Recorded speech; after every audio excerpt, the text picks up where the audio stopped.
se acerca una de las fechas más importantes del año.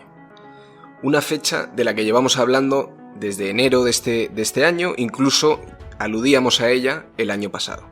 Estos son las elecciones americanas, que van a tener lugar la semana que viene, el 5 de noviembre. Estas elecciones tienen una historia apasionante, tienen unos entresijos por detrás de funcionamiento complejos y tienen un impacto sobre el mundo en general, incluido nosotros aquí en España y el resto de oyentes que están en distintas partes del mundo, difícil de menospreciar. Nos va a impactar de una manera o de otra. Para tratar este tema apasionante de las elecciones, hemos traído a un invitado, uno de los que más sabe del tema. De los que más saben del tema directamente, Nico. Tenemos en conexión telefónica desde Sciences Po en París a Ricardo Guisado. Ricardo, millones de gracias por unirte. Gracias a vosotros por tener una vez más aquí. Has sido de los protagonistas de uno de nuestros podcasts más populares, de nuestros audios más escuchados, cuando ya nos viniste hace unos meses a contar cómo podían ser estas elecciones. Claro, eso fue en un mes de enero, estamos a una semana de las elecciones y ha cambiado tanto el panorama, porque entonces hablábamos de Trump versus Biden, de si iba a volver a ser Biden el candidato, de si no, y parecía que todo iba a ser tal y como lo predijimos, Trump versus Biden, y de repente este verano han cambiado tantísimo las cosas, tenemos una nueva candidata, en fin, esta historia apasionante. Lo primero que te quiero preguntar directamente es, ¿quién va a ganar? Yo creo que para intentar mantener cierto prestigio de analista, voy a evitar mojarme, porque si hay un consenso general es que no puedes adivinar. O sea, ahora mismo la idea, tanto en las encuestas como no estructuralmente, parece que Trump tiene cierta ventaja, pero no tiene una ventaja para que esté tan claro que vaya a ganar. Una ventaja tan grande para que esté tan claro que vaya a ganar. Entonces, si los oyentes esperaban aquí salir con las cosas claras... Bueno, hay que esperar al 5 de noviembre, que como quien dice está a la vuelta de la esquina, pero creo que es muy interesante que nos cuentes qué se puede decidir este 5 de noviembre y sobre todo cómo se puede decidir, cómo funciona esa política electoral endiablada en los Estados Unidos, ese sistema tan distinto del nuestro que aquí, por lo menos yo, nunca llegamos a comprender del todo, ¿no? Ese famoso colegio electoral, los estados clave, por qué tienen que ganar en unos estados y no en otro, si se puede repetir lo que sucedió en el año 2016, que es que Hillary Clinton ganó en número de votos en el país, pero en el colegio electoral Donald Trump le arrebató la victoria. ¿Cómo funciona todo este entramado? Funciona con un sistema, ¿no?, que has dicho tú, que es el colegio electoral. Entonces, votan 50 estados más la capital de Washington DC. Entonces, cada estado tiene asignado una serie de votos que suman un total de 538. ¿Quién gana? El que consigue la mitad de esos 538 votos, es decir, 270 votos. Ahora la pregunta es, ¿cómo se asignan esos votos que tiene cada estado? En general es que winner takes all. Entonces, si California tiene 54 votos, quien gana California se lleva los 54 votos de California, ¿vale? Da igual por cuánto lo gane, la puede ganar por 30 votos que ganarlo con el 90% del voto, se lleva esos 54 votos de California. Podríamos decir, trayéndolo al sistema español, que son casi como escaños de California, y si los votos de la gente corriente que vota es un 51 a favor de demócratas, 49 para los republicanos, los 50 escaños de California, que has dicho algo más, todos los escaños van para un lado. Efectivamente, van para ese lado. Y quien consigue una mayoría, que son el número clave, y si se tienen que quedar con un número los oyentes que sea esto, son 270, el que llega a esos 270, entre comillas, escaños, es el que es presidente. Porque es la mayoría justo de 538, que es el total. O sea, lo que pasó en el 2016 fue que Hillary Clinton, aunque ganara el número de votos de papeletas, no alcanzó esos 270 que le quitó Trump. Efectivamente. Entonces, ¿cómo se deciden los votos que tiene cada estado? Los votos son el número de representantes y senadores que tiene en el Congreso y en el Senado a nivel nacional. Entonces, cada estado tiene un mínimo de 3, independientemente de su población. Aunque tenga 3 habitantes ese estado, va a tener 2 senadores y un representante siempre. Entonces, esto ocurre que hay estados que tienen muy poca población, pero como tienen obligatoriamente esos 2 senadores, tienen 3, 4, incluso 5 votos electorales, que es un poco más de lo que deberían tener por población.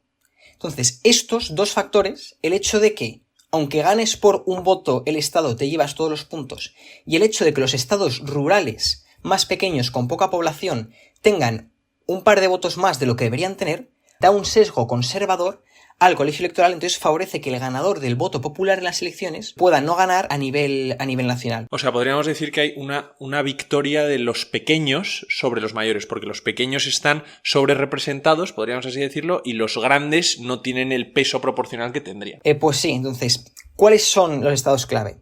Hemos dicho antes que hay 50 estados, cada uno con sus votos electorales, pero ya sabemos con toda seguridad cómo van a votar 43 de esos 50 estados. Es decir, ya sabemos la base de puntos con los que empieza. Harris empieza con 226 votos electorales, tiene que llegar a 270, y Trump empieza con 219, o sea, prácticamente un empate. Y quedan 93 votos electorales que se reparten entre los 7 estados restantes. Entonces, la campaña se va a hacer en esos 7 estados que nadie sabe cómo pueden ir y que si ganas en ese estado te llevas todos los votos electorales, todos esos puntos que te tienen que llegar a 270 para ganar. En el norte, y además muy pegados literalmente el uno al lado del otro, son Pensilvania, Michigan y Wisconsin, que son los estados que eran tradicionalmente demócratas de clase obrera, que son los que Trump da la sorpresa y los gana en 2016. Y en el sur están mucho más separados Carolina del Norte, Georgia, Arizona y Nevada. Y estos son los que llamamos muchas veces en la prensa aquí los swing states. Los swing states, los estados clave, los estados decisivos. Es decir, esos son 93 votos electorales que nadie sabe hacia dónde van a ir y que son los que van a decidir cuál de los dos candidatos se lleva a la presidencia. Y entonces esta campaña tan extraña, con tantas cosas que han sucedido desde la retirada de un candidato, el intento de asesinato de otro, se centra en estos 7. En estos 7 estados, sí. Es una campaña que parece ser a nivel nacional, pero realmente se lucha en 7 estados concretos de Estados Unidos. ¿Y el hecho de que cambiáramos de Biden a Kamala en un cierto momento influyó en las perspectivas de voto de estos 7 estados? Y el intento de asesinato de Trump también. O sea, los últimos eventos. Pues absolutamente. Y mira, aquí yo creo que aprovecho para hacer un recap de lo que ha pasado hasta ahora, ¿no? Biden, cuando todavía no se proclaman como candidatos oficiales, pero están a punto de ser proclamados como candidatos, hacen el primer debate. Trump contra Biden, ¿vale? Y en ese momento es un desastre de debate para Biden. ¿Por qué? Porque aunque se acusaba a Biden de ser senil, Biden no parecía senil porque las respuestas que daba en ese debate eran respuestas que yo le hubiese dicho, por ejemplo, que tenía que dar frente a Trump. Pero el cómo las daba, con tan poca fuerza, con esa sensación de debilidad, con esa sensación de que es un señor verdaderamente anciano y cansado, hacen que sea un absolutamente desastre y que refuerzan completamente todos los prejuicios que se tenían sobre la capacidad de Biden para ser presidente. Entonces, a partir de ahí, Biden empieza a caer en las encuestas. Y cae tanto hasta el punto que las encuestas empiezan a dar que Trump gana en esos 7 estados y que incluso puede ganar en estados que antes se daban por hecho que eran seguros para los demócratas. O sea, un absoluto fracaso que lleva a que Kamala, de una manera o de otra, sustituya a Biden. Que esto se ha hecho de aquella manera sin el sistema tradicional de elección de candidato. Sí, todo esto se agrava con el intento de asesinato de Trump, ¿sí? Entonces ya Trump parece que está seguro que va a ganar. Entonces, tras un mes de demócratas presionando y diciendo públicamente que Biden se tiene que ir, Biden cede y ponen a Kamala Harris, ¿no? Entonces, Biden, como había ganado las primarias, ya estaba todo preparado, lo que se hizo es el cambio de que la confirmación oficial, los electores de Biden dijeron en la convención demócrata, pasaron a votar a Kamala Harris. El Partido Demócrata decidió no tener un debate interno sobre su candidata y unirse en torno a ella, y acabamos con Harris contra Trump. ¿Y esto cómo nos deja ahora mismo en estos 7 estados? Veíamos que en un momento dado se iban mucho hacia Trump y con el advenimiento de Kamala casi, con la entrada tan fuerte que tuvo Kamala, ¿cómo quedan estos 7 estados? Siguen sin decidir, entiendo, pero ¿qué opciones hay? Pues mira, aquí hay 2 tipos de encuesta, ¿no? Las encuestas a nivel nacional y las encuestas dentro de los estados clave. ¿Por qué os hablo de las encuestas a nivel nacional si lo decían los estados?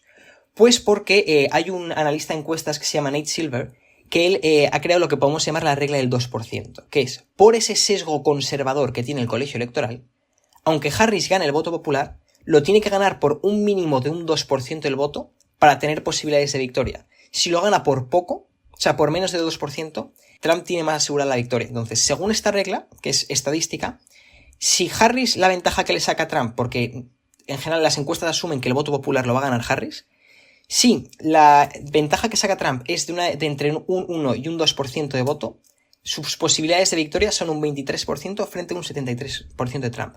Pero si la ventaja que le saca Trump es de entre un 2% y un 3%, sus posibilidades son de un 56% de que gane Harris frente a un 43% de Trump. Kamala necesita ganar por mucho en número de papeletas para tener opciones en votos electorales. Por mínimo un 2% de voto.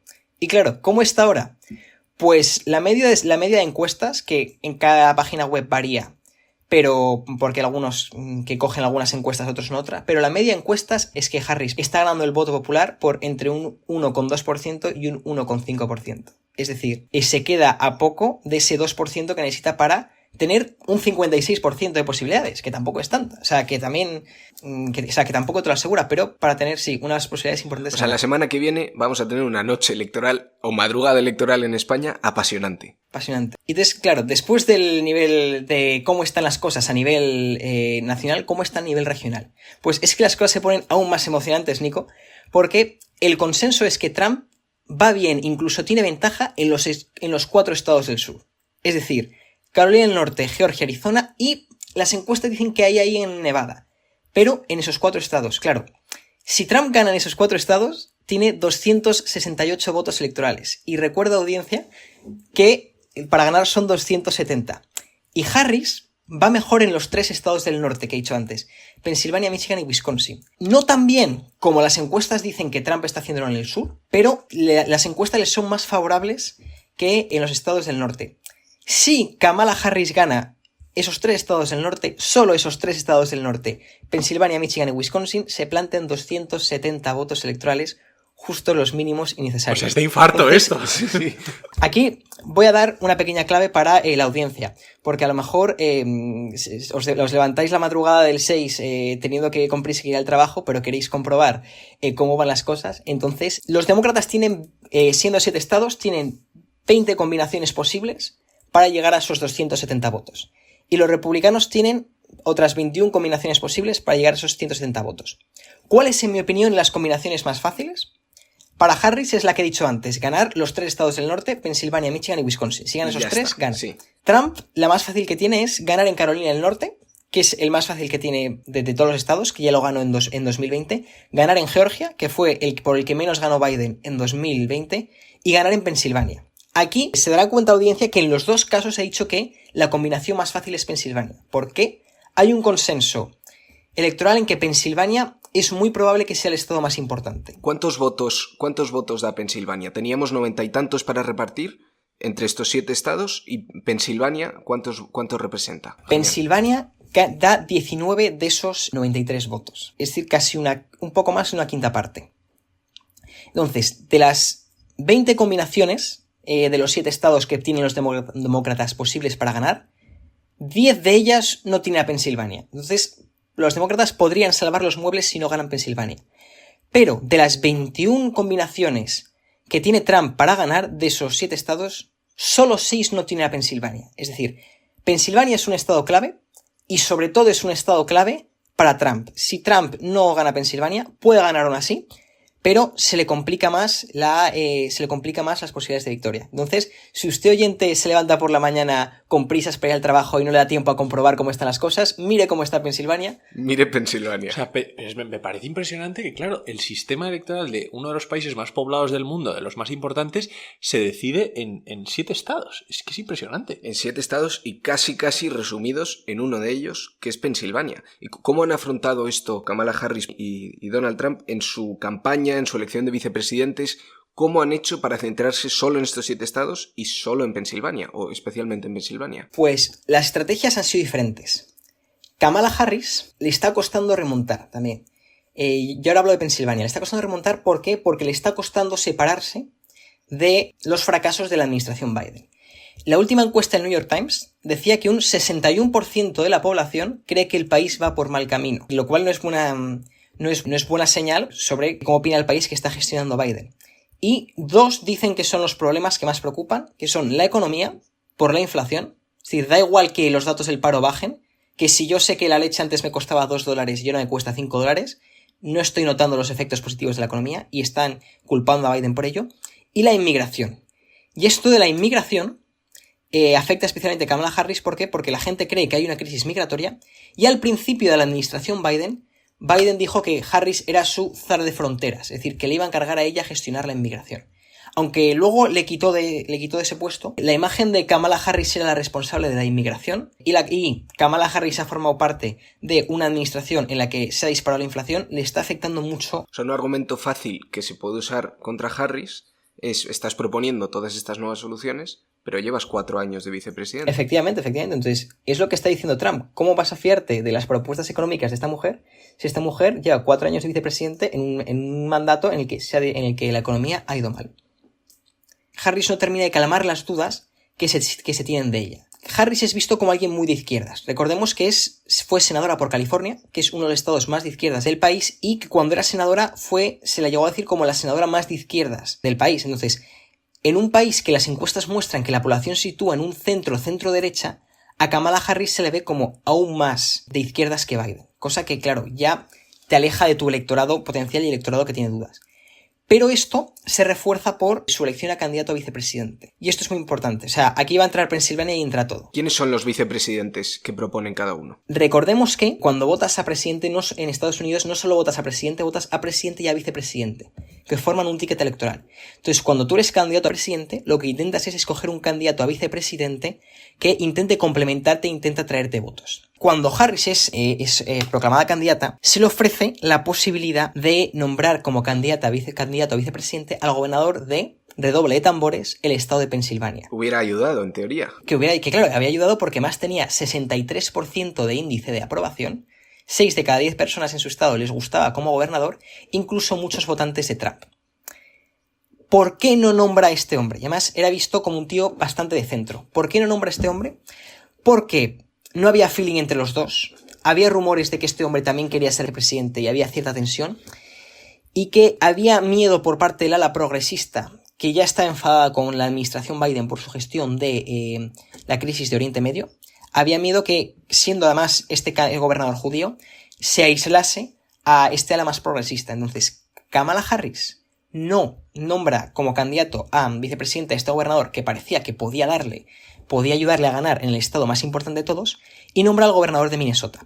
¿El gobernador de Minnesota es mal candidato? Que se llama Tim Walz. No, objetivamente a mí me parece buen candidato. Es un tío muy carismático, es un tío con el que hablas y te apetece tomarte cervezas, es un tío que cae bastante bien. ¿Cuál es el problema? Que no es el mero hecho de haber escogido que era un candidato de consenso y que le ha gustado a todas las alas del partido, es el mensaje que ha mandado diciendo, pudiendo haber cogido al candidato de centro y moderado, no lo he cogido. Entonces, Harris evita, por coste de oportunidad, tender una mano a ese votante indeciso que decía, no tengo claro cómo gestionar, y calmarle diciendo, mira que he escogido un vicepresidente más centrado. Porque Tim Walz se considera que es más de la ala de izquierdas del partido. Tim Walz ha ido evolucionando, empezó su carrera como un político muy moderado y luego se fue yendo a la izquierda. Entonces, cae muy bien en todas las alas del partido porque ha colaborado con todos y es un candidato muy de consenso. Y sobre todo, su apoyo a los sindicatos le ha ganado mucho respeto por parte de la ala izquierda del partido. Entonces, es un candidato que no ha enfadado a ninguna ala del partido, pero la pregunta es si es un candidato que es capaz de tener el atractivo que tenía al votante de centro, ya no demócrata, pero de centro, que lo está dudando, que sí podía tener Shapiro, que era el gobernador de Pensilvania. O sea, es que ha priorizado tener el partido en paz que tener un caladero de votos mayor. Efectivamente. Y por el lado de Trump, ¿cuál ha sido su elección de vicepresidente? ¿Ha importado tanto como en el lado de Harris? Pues claro, si la de Harris ha sido polémica, la de Trump también ha sido polémica la elección de vicepresidente. Cuando grabamos el podcast en enero de las primarias, dije, Trump va a nombrar a un tío gris, conservador tradicional, ¿no? Que no le eclipse y que tenga calmado el partido. Y a última hora su familia y sus asesores le convencen para que escoja a J.D. Vance. ¿Quién es J.D. Vance? J.D. Vance es un intelectual que al principio era muy crítico con Trump, en 2016 le llamó Hitler, y que es un tío que salta a la fama porque escribe una novela sobre sus orígenes y cómo él crece en el mundo rural, en una familia asolada por las drogas y con mucha dificultad, y es el primero de su familia en llegar a tener un grado universitario, y él se volvió famosa porque esa novela explicaba un poco el mundo rural que había votado Trump. Él al principio odiaba a Trump, y con el tiempo se acaba volviendo mucho más trumpista, acaba abrazando ese mundo intelectual de esa derecha mucho más populista y esa derecha mucho más obrera, acaba siendo senador por Ohio, elegido hace 2 años, y se reconcilia con Trump y Trump le hace su candidato a vicepresidente. Entonces, él representa eso, esa derecha intelectual, pero mucho más obrera y mucho más populista y mucho menos capitalista. ¿Y por qué ha sido tan polémico? Has dicho que era casi más polémico o una decisión controvertida. ¿A quién ha enfadado esta decisión?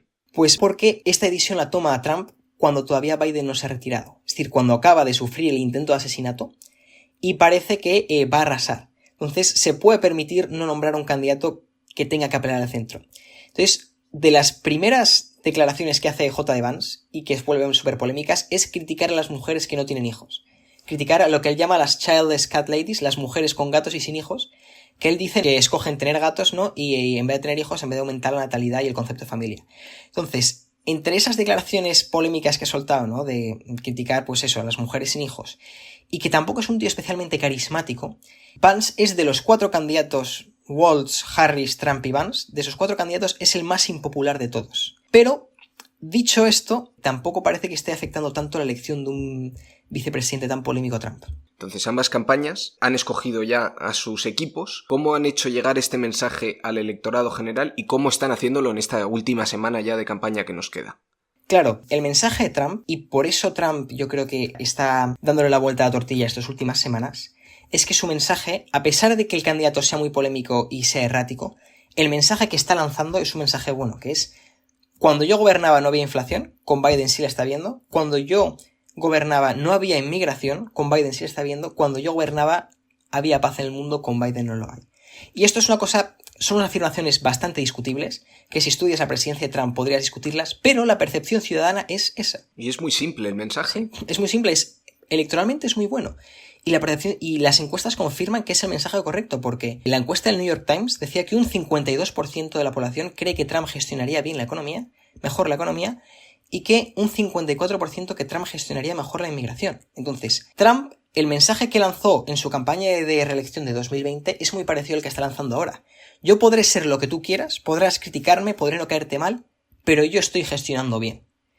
El COVID le rompió ese mensaje en 2020, pero después de todo lo que ocurrió con Biden, le está reforzando. Entonces, el mensaje de Trump es: seré todo lo polémico que quieras, pero si quieres a alguien que gobierne mejor de lo que estoy gobernando ahora, tu candidato soy yo. Y por eso Trump está manteniendo una fortaleza que a Harris le está costando romper, por lo que te he explicado antes. Esa percepción de que se tiene de que es demasiado de izquierdas para el país y que no gestionaría bien los problemas que preocupan. Y volviendo entonces un poco a la pregunta que lanzaba Alfonso al principio. Yo ya estoy convencido, con lo que ha dicho Ricardo, yo ya tengo una de quién va a ganar, de quién va a ganar y los escenarios, porque tenemos el mensaje de uno, el mensaje de otro, los equipos. Cuéntanos, aquí voy a pincharte un poco. ¿Qué opinas o qué opciones ves? ¿Cómo puede cambiar la cosa en los 6 días que quedan antes de las elecciones? Esto va a quedar una semana entre que se escuche ese podcast y se vote, entonces en esa semana puede ocurrir absolutamente todo. Mira, ¿cómo te cubres en salud? Decir, sí. Bueno, aquí puede pasar de todo, pero mi opinión es... Ahora mismo hay varios páginas web que analizan y te dicen las posibilidades, ¿no? Que cogen las encuestas que creen de mejor calidad y que analizan las posibilidades de victoria, ¿no? El consenso en esas páginas web, la de The Economist, la de 538, es que Trump tiene un 55% de posibilidades de ganar frente a un 45% de Harris. Que puede parecer mucho, pero recordad que sobre 20 es 11 contra 9. Es decir, aunque tenga esa ligera ventaja, sigue estando ciertamente igualado. Y aquí, siguiendo lo que has dicho tú, Nico, de cómo lo veo yo, voy a intentar ofrecer un análisis que hasta ahora ni en la prensa estadounidense ni en la prensa europea se ha hecho tanto énfasis y para mí es importante. Entonces, hace poco, la revista The Atlantic hizo un foro sobre las elecciones, lo hizo como en septiembre. Y uno de los invitados más interesantes que trajo fue a la directora de campaña de Trump en 2016, la que le hace ganar por sorpresa. Y estaba siendo entrevistada por por el que yo creo que es uno de los mejores periodistas políticos que tiene Estados Unidos, y le preguntó: ¿qué crees que es lo que va a decidir? Y ella dice: se va a decidir por el get out the vote.